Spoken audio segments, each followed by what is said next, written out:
dobar dan. Ja sam Jurij Lisenko iz Ukrajine i sad ću pročitati još jednu pjesmicu igricu iz knjige Strašna šuma.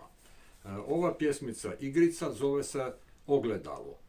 Tu ima riječi koji se čitaju i naopako, ali onda dobit ćete nešto sasvim drugo. Ajmo, čujmo. Ogledalo. Ogledalo zna to svako, sve izvrne naopako. Pogleda u njega ris i što vidi? Vidi sir. Pogleda u njega los, a ugleda samo sol. Pogleda u njega kos, u zrcalu teče sok. Pogleda u njega lav, a na njega juri val. Pogleda u njega vol, a na njeg se vodi lov. Da zavjerim sad i ja. Aj!